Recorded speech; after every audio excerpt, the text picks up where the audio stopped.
Sou inocente do que estou sendo acusado, mas não sou um homem inocente, porém não sou culpado do que eles me acusam.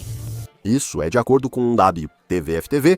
Austin Drummond ligou para um repórter da cadeia e afirmou que, além de inocente do assassinato quádruplo, era informante confidencial do FBI. Este é o homem que, segundo a polícia, matou 4 membros da família e depois sequestrou o bebê deles, deixando-a na varanda de um desconhecido antes de fugir por uma semana, tornando-se um dos mais procurados do Tennessee. Vou te passar o que ele teria dito em uma ligação da cadeia, que as autoridades já chamam de história inventada. Analisamos o caso apresentado pela Law and Crime. Sou Chris Stewart.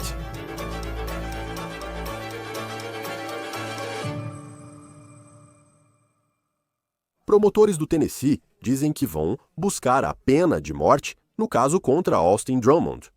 Vídeo recente de Drummond em tribunal no condado de Lake, Tennessee. Não é comum que pessoas enfrentando acusações graves como ele tornem sua defesa pública. Mas Drummond pegou o telefone e ligou para um repórter em uma chamada gravada da cadeia para contar o que ele diz ser o seu lado da história. Antes de detalhar o que Drummond afirma nessa ligação, declarações que, segundo ele, provam sua inocência nesses assassinatos, relembro como a polícia diz que tudo aconteceu até aqui. Em 29 de julho, no condado de Dyer, Tennessee, perto de Memphis, a polícia recebeu uma ligação para o 911. Foi de um morador que disse ter encontrado um bebê no gramado da frente de sua casa. Essa criança está viva, essa criança agora está segura. O bebê estava na cadeirinha do carro quando foi encontrado por volta das 3 da tarde. No começo, a polícia não sabia quem era o bebê, nem como ele apareceu em frente àquela casa. Pouco mais de 5 horas depois, eles acharam 4 corpos em uma estrada arborizada no condado de Lake, Tennessee. Fica a cerca de 45 minutos ao norte de onde o bebê foi encontrado. O jornalista Burton Scruggs mostra a cena onde os corpos foram encontrados próximos a um carro. Quero passar para vocês uma lista das cenas se veículos e um assassinato quádruplo teriam acontecido. Esta é a estrada Carrington. A pessoa que reconheceu a investigação disse que os veículos estavam aqui e que os corpos estavam a uma certa distância daqui. Os corpos eram de Courtney Rose, Matthew Wilson, Adriana Williams e Braden Williams. Braden, visto no canto inferior direito, tinha 15 anos e era tio do bebê achado no quintal da frente. Os pais desse bebê também estão mortos. Seus nomes: Matthew Wilson e Adriana Williams. Courtney Rose era a avó materna da criança. Pouco depois dessa descoberta horrível, a polícia revelou que tinha um suspeito no caso, Austin Drummond. Ele foi condenado por crime e era considerado armado e perigoso. De acordo com a Fox 13, em Memphis, Drummond namorou a irmã de Courtney Rose. E o jornal The Sun está noticiando que essa mulher, a irmã de Courtney Rose, está grávida de um filho de Drummond. Agora, essa namorada trabalhava como agente penitenciária na prisão estadual, onde Austin Drummond cumpriu uma sentença de 10 anos. Drummond fez um pedido inusitado sobre sua namorada na última audiência no tribunal. Contarei sobre isso em breve. Sobre o histórico criminal de Drummond, sabemos que ele só foi solto da prisão em setembro do ano passado. Ele cumpriu mais de uma década de prisão devido a uma condenação por roubo qualificado. Isso ocorreu em uma loja de conveniência em Jackson, Tennessee, em 2014. Segundo documentos judiciais, ele apontou uma arma para o atendente antes de roubar o dinheiro e fugir. Ele fugiu com $44 naquela noite e passou mais de uma década na prisão. Agora, mesmo estando na prisão, ele parece ter continuado ativo nas redes sociais. Ele postou fotos comendo pizza e um vídeo jogando videogame. Parece ter vários celulares. E tem até uma foto de 2023 em que ele está com uma garrafa de vodka Ciroc. Tudo isso, supostamente, em uma prisão estadual do Tennessee. No mês passado, enquanto estava foragido, Drummond foi flagrado por câmeras tentando entrar armado em uma igreja com uma arma de carregador em formato de tambor.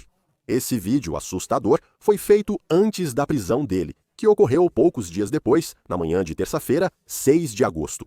Uma equipe que trabalhava em uma casa, avistou Drummond, no bosque em Jackson, Tennessee. Ele não estava armado no momento da prisão. Na primeira audiência, promotores anunciaram que pediriam pena de morte contra Drummond. As autoridades não disseram o que acreditam ligar Drummond aos crimes e também não tornaram público o motivo que acreditam estar por trás desses assassinatos. Nesta semana, Drummond ligou da prisão para um repórter da WTVF-TV em Nashville. Eu temia que a HMA o atacasse. Comigo, tudo dava errado, as coisas aconteciam comigo. O repórter disse que uma fonte deu seu número para Drummond. Na ligação, Drummond afirmou à WTVF ser inocente do que foi acusado. Ele afirmou não ter motivo para matar os familiares da namorada e reconheceu que errou ao fugir. Ele também revelou, surpreendentemente, ter feito um acordo no início do ano para ser informante do promotor local, FBI e Bureau of Alcohol, Tobacco, Firearms and Explosives, tentando combater o tráfico de drogas na prisão. Drummond também responde por tentativa de homicídio após um incidente na prisão. Ele estava em liberdade, sob fiança, quando as 4 pessoas foram assassinadas. Na semana passada, promotores afirmaram que o incidente da acusação de tentativa de homicídio ocorreu porque Drummond tentou matar um agente penitenciário. Agora, de acordo com documentos judiciais, Drummond era membro da gangue Vice Lord durante o tempo em que esteve na prisão. Drummond relata que no dia dos assassinatos, sua identidade de informante foi revelada. Ele também contou isso ao repórter daquela emissora de televisão de Nashville. O promotor afirmou não ter dúvidas da culpa de Drummond pelos assassinatos. E o promotor também disse que eles têm um motivo para explicar por que Drummond cometeria esses assassinatos. Mais uma vez, Drummond está dizendo que é inocente. Outro desdobramento ocorreu no caso de Drummond, quando seu advogado nomeado pediu ao tribunal a suspensão de uma ordem de restrição para que Drummond pudesse ver sua namorada. Segundo relatos, ela está grávida dele. O juiz negou o pedido. A namorada de Drummond não foi acusada desses crimes. Austin Drummond deve retornar ao tribunal em 4 de setembro. Recebo agora o comandante aposentado de detetives do Departamento de Polícia de Chicago, Will Sviller, para falar novamente sobre o caso. Will, conversamos durante toda a caçada e no início do caso, mas agora surgiram novas informações. Foi interessante ouvir a voz de Austin Drummond e, aparentemente, o lado dele da história. O que você acha dele ter pegado o telefone e ligado para um repórter de televisão? Acho que qualquer advogado que ele tenha deve estar enlouquecido com esses comentários. Todos os comentários dele agora podem ser usados no tribunal. Os promotores, já que ele permitiu, podem usá-lo para questioná-lo no julgamento. É estranho ele ligar para um repórter e afirmar todas essas coisas que ele diz ser, como ser um informante e coisas assim. Se eu fosse o advogado dele, diria para ele se calar. Sim, esse é um advogado nomeado pelo tribunal.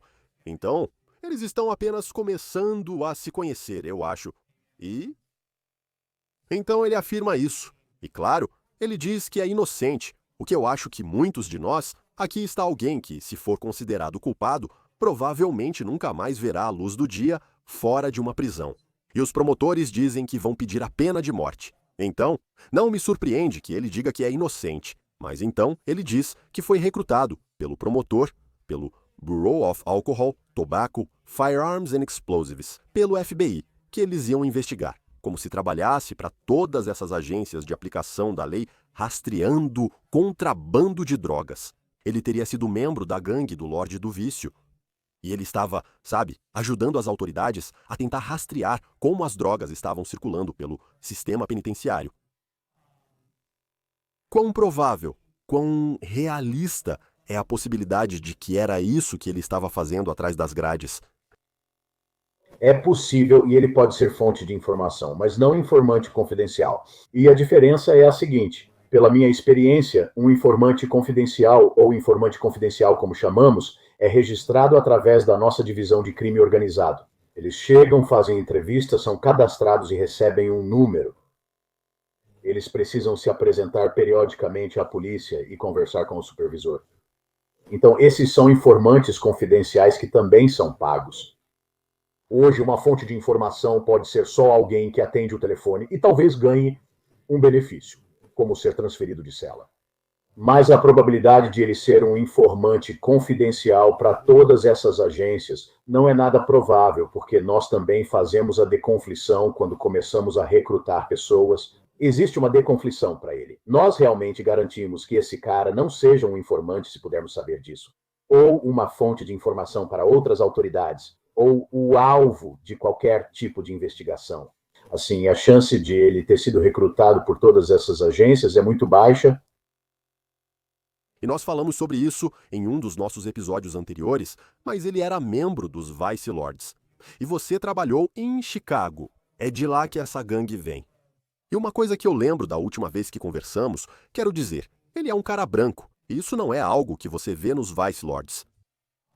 Temos registros do tribunal e ele confirmou na ligação ser membro da gangue. Como isso acontece? Se ele é dos Vice Lords, virou membro na prisão. Não tenho certeza se há uma facção dos Vice Lords no Tennessee que recrute brancos. Posso estar enganado, mas acho que ele pegou isso na prisão. E talvez isso tenha a ver com toda essa coisa de informar para os guardas ou para o sistema prisional que ele se infiltra nessa gangue. É uma boa história, mas como eu disse, na minha experiência, não encontrei muitos Vice Lords brancos.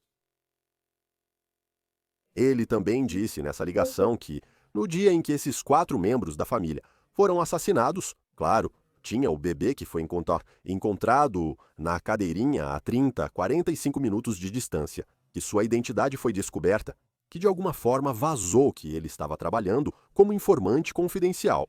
Ele diz que é inocente, que não fez isso. O que você pensa sobre essa parte da história em que algo ocorreu com ele e por isso precisou fugir? Essa foi a explicação dele para essa caçada. A explicação dele: precisei fugir porque descobriram minha identidade. E aliás, todas essas 4 pessoas foram assassinadas e esse bebê foi deixado a 60 quilômetros de distância. Isso não faz muito sentido para mim, eu nem sei. Como eu disse, não faço ideia de por que o advogado dele está deixando ele dizer todas essas coisas. Não faz sentido, eu não acredito em coincidências. Simplesmente não faz sentido nenhum toda essa história. Como sua identidade foi descoberta lá fora, se você deveria informar apenas sobre o que ocorre aqui dentro? Eu não entendo toda essa teoria dele. E eu também acho que, se ele fosse alguém, e isso sou mais eu e o pessoal de fora comentando, se ele tivesse esse relacionamento com essas agências de aplicação da lei muito poderosas e sua identidade tivesse sido descoberta e sua vida estivesse em risco, você pensaria que ele ligaria para eles se isso fosse realmente o caso, porque, qual é a sua responsabilidade como? Supondo que você seja um agente especial do Tennessee Bureau of Investigation e tenha Austin Drummond, não está claro se algo disso é verdade, embora seja suspeito. Não sabemos o quão verdadeiro é. Mas qual é a sua conexão com o informante confidencial em termos de proteger essa pessoa se ele realmente fosse um informante confidencial e você fosse o membro da lei responsável por ele? Você absolutamente tem a responsabilidade de proteger essa pessoa. Quero dizer, a polícia não pode fazer seu trabalho sem informações. Informantes confidenciais são cruciais nisso. Se seus informantes confidenciais estão sendo mortos, espancados, ou seja lá o que for por serem informantes, você não vai conseguir mais nenhum informante confidencial. Então, na aplicação da lei, você é responsável por cuidar desse cara. E se ele tivesse um problema, se sua identidade fosse descoberta, a primeira ligação que ele faria seria para o responsável dele, para trazê-lo, movê-lo ou fazer o que fosse necessário. Sim, também penso no vídeo, enquanto ele dizia: lidei mal, mas estava fugindo. Descobriram minha identidade. Eu era um cara bom, tentando rastrear traficantes na prisão. E ele é o acusado de agressão. Bem, acho que era mais como um arma de repetição. 15, se me lembro bem, com aquele pente tambor, andando por Jackson, Tennessee. Isso não parece ser uma pessoa inocente. Talvez eu só esteja projetando o que vi, mas se eu vejo aquele vídeo, não parece para mim alguém que só foi pego em uma situação ruim. Com certeza não. E, de novo, se você é um informante confidencial que se registrou, você não deveria estar portando armas de fogo, especialmente um carregador estendido, tipo tambor, em um rifle. Quero dizer, ele também não me parece uma pessoa inocente. E parece que ele está tentando desviar o foco. Digo, ele lidou mal com o quê? Os 4 assassinatos ou abandonar a criança? Porque, quero dizer, de novo, ele ainda não foi considerado culpado, mas eles têm algumas provas bem fortes lá. Bem, agora que ele fez essa ligação, ela foi gravada. Todo mundo está ouvindo. Se você é o advogado de defesa dele, isso meio que te obriga a seguir uma linha de argumentação específica no julgamento. Sim, mas nada disso que ele está dizendo necessariamente vai ser. Ele não vai necessariamente repetir isso no julgamento. Os promotores puderam comentar porque ele permitiu isso. Mas não sei se ele vai depor sobre essa grande conspiração e citar nomes enquanto enfrenta um caso de pena de morte. Na verdade, como eu disse antes, se eu fosse o advogado dele, eu diria que ele precisa parar com essas entrevistas. Ah, agora você tem que ir, quem sabe? Quero dizer, em alguns desses casos é só... Sabe, se a polícia tem muitas provas e você é o advogado de defesa, talvez você só seja contra a pena de morte e esteja mais tentando mitigar o resultado do que realmente buscar a inocência. Vamos acompanhar como essa parte se desenrola e qual será a defesa dele. Mas agora, você tem que ir com a defesa de que era um informante confiante. Se surgirem provas de que o FBI, Bureau of Alcohol, Tobacco, Firearms and Explosives Tennessee Bureau of Investigation ou promotor estão envolvidos, eles negam totalmente. Então você sabe, isso acaba totalmente com a sua credibilidade, mostrando que você só está tentando mentir para sair dessa. A outra parte também é a namorada dele. Ele falou sobre ela e queria que a ordem de restrição fosse retirada. Não citei o nome dela, porque não foi acusada. A internet comentou bastante sobre ela, que, segundo relatos, era agente penitenciária e teve um relacionamento com ele. Como isso acontece? Isso ocorre frequentemente nas prisões, sempre vemos isso. A gente vê agentes penitenciários que se tornam íntimos dos presos e, de repente, eles estão deixando 7 deles saírem pela porta dos fundos da prisão. Isso acontece o tempo todo. Falar sobre sentimentos é complicado. Você não entende o que motiva certas pessoas, mas é só mais um relacionamento, só que em um lugar muito estranho. Você vê isso sempre. Que tipo de... Porque você imagina, quero dizer, é um trabalho difícil trabalhar no sistema prisional. Eu entendo. Sabe, trabalhar na instituição correcional do Noroeste, no Tennessee, provavelmente não há muitas pessoas. Digo com respeito, pois é um trabalho importante, mas talvez não seja o que alguém responde quando perguntam o que quer ser quando crescer. Pode ser o único emprego disponível, cercado de pessoas perigosas o tempo todo. Mas, ao mesmo tempo, como encontramos uma maneira de garantir que as pessoas não fiquem suscetíveis a ter relacionamentos com alguém que, segundo as autoridades, quero dizer, ele é alguém que enganou muita gente, fazendo-os acreditar que era realmente o mocinho e que consegue manipular as pessoas. E talvez tenha sido isso que aconteceu com ela. Você está certo. Não é um trabalho que qualquer um consiga fazer por muito tempo, na minha opinião. Meu filho trabalha como agente penitenciário e xerife adjunto no condado de Cook. E a cadeia do condado de Cook é terrível. E ele, sabe, já está lá há cerca de 2 anos, então está na hora dele seguir em frente e ele está pensando em se mudar para outro lugar. Mas, e eu sempre digo que a diferença entre estar preso e trabalhar na cadeia é que você pode ir para casa jantar. Mas fora isso, ele está em uma situação com pouca gente, sem pessoas suficientes para vigiar. Ele vigia vários andares simultaneamente. Então, a qualquer momento, ele é um agente sozinho em um alojamento, veja bem, sem celas com 70 presos. Quem quer esse trabalho? Às vezes os padrões nas prisões são rebaixados, embora eu não goste de dizer isso, em comparação com a polícia juramentada. Mas realmente, é só um trabalho difícil. É difícil ocupar essas posições. Sim, e novamente, não menosprezo isso. Acho que é um trabalho muito importante e admirável. Quero dizer, eu penso no que está acontecendo lá em Nova Orleans com aquele duplo assassinato. Ele cometeu um duplo assassinato. Acho que se chamava Derek Rose e ainda está foragido. E isso só mostra a importância de ter uma boa conexão, uma instalação correcional e lugares de onde as pessoas não possam escapar, como vimos lá. Mas outra novidade desde nossa última conversa, Will, foi a acusação de tentativa de homicídio que Austin Drummond já enfrentava antes dos assassinatos. Ele estava solto por uma fiança de cerca de $30 mil.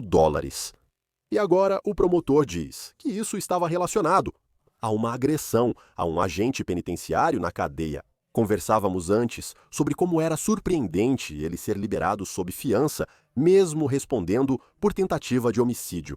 Mas por ser supostamente contra um agente penitenciário, isso meio que volta àquela questão. Como ele foi autorizado a sair sob fiança, pois isso não aparenta ser um problema entre detentos. Bem, você está falando de tentativa de homicídio. Isso é diferente de uma agressão ou lesão corporal agravada, porque uma agressão contra um agente penitenciário em uma unidade prisional é um fator agravante.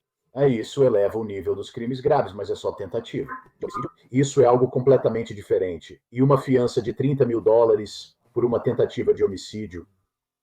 E antes de tudo, que mensagem passa aos agentes penitenciários ao permitir fiança para quem tenta matar um dos seus? Passa uma mensagem ruim. Isso é um pouco estranho para mim. E nós falamos sobre isso antes, né? Todas as acusações dele, que eu sou um informante, que eu sou isso e aquilo. Se você fornece informações ao promotor, diretor ou superintendente da prisão, talvez consiga alguma consideração na fiança. Isso não significa que ele seja um informante oficial, mas pode explicar a fiança baixa. Mas, novamente, isso passa uma mensagem terrível para a vítima disso. Sei que na sua carreira você lidou com pessoas realmente ruins e tão culpadas quanto as provas mostram, com uma montanha de evidências. Quero dizer, com que frequência, mesmo em casos em que alguém está enfrentando o tipo de consequência que Austin Drummond está enfrentando, com muitas evidências contra eles, e ainda assim eles insistem que são inocentes, mesmo que, em alguns casos, você praticamente tenha um vídeo da pessoa cometendo o ato, provando que ela é culpada. Você pode dizer que é inocente. Quero dizer, a alternativa e de novo, eu vi a pena de morte ser usada em Illinois, mas não executada. Anos atrás tive casos de pena de morte em que isso era usado como ferramenta de negociação. A pena de morte não é opção, assuma a culpa e receba prisão perpétua. Mas quero dizer, se você é esse cara e parece que há muitas provas contra ele, precisa tentar se sair melhor perante o juiz ou júri, seja qual for a escolha. Claro, é uma história incrível. Ao ligar para um repórter de televisão, ele sabia que a história se tornaria pública e que promotores e polícia saberiam disso. Ao mesmo tempo, vemos casos em que surge a gravação da ligação feita da cadeia. E até no passado dele, ele tentou sair em liberdade condicional ou reverter a decisão. E eu lembro que ele falou com o pai dele na ligação da cadeia, dizendo que as pessoas que o condenaram em 2016, os jurados, ele ameaçou eles pelo telefone. Com que frequência esses suspeitos sabem que a polícia está ouvindo quando eles atendem o telefone na cadeia? Há uma grande placa acima do telefone avisando que todas as conversas são gravadas. Se você sabe ler, percebe isso sempre que usa o telefone. Todas as conversas são gravadas. Hoje em dia, as pessoas usam códigos para falar, mas isso fica óbvio ao ouvir as ligações. Sabe, tem gente que acha que pode falar o que quiser. Muitos pensam que certas conversas são privilegiadas, mas só são se forem com o advogado. Quero comentar também sobre ele me chamar de informante e dizer que fiz tudo isso. O promotor terá que seguir com isso. O promotor e os investigadores do gabinete do promotor público vão ter que ir adiante e investigar isso, porque é algo que ele apresentou como ele vai usar isso como defesa, ou seja lá o que for. Mas você tem que investigar isso. Você não pode simplesmente descartar isso de imediato. Mesmo que pareça ridículo, você tem que apurar. E isso vai fazer parte do trabalho pré-julgamento que eles têm que fazer. Bem, e também, vamos supor que ele era mesmo e que tudo o que ele disse sobre ser um informante era verdade. Se você tem provas de que ele executou 4 pessoas, isso não muda muito o resultado que esse caso pode ter. Sem violência. Você não pode cometer atos de violência. Esse é outro ponto importante no acordo ao se tornar informante confidencial.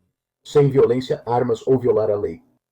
Eu não me importo com o que ele era. Ele poderia ter sido o melhor informante do mundo. Cometer 4 assassinatos não pode ser considerado atenuante. Não, é só uma história maluca. Tudo isso foi insano, às vezes parece uma reviravolta absurda. No fim das contas, é um caso muito triste, com a perda dessas 4 pessoas, incluindo a mãe e o pai dessa garotinha que agora ficará com familiares. Mas essa história teve muitas reviravoltas desde o começo. Will Sfilar, comandante aposentado de detetives do Departamento de Polícia de Chicago. É sempre um prazer tê-lo aqui no Law and Crime. Obrigado por estar conosco. Obrigado, Chris. Encerramos aqui o caso pelo Law and Crime. Inscreva-se no nosso canal no YouTube e Spotify. Sou Chris Stewart. Até a próxima.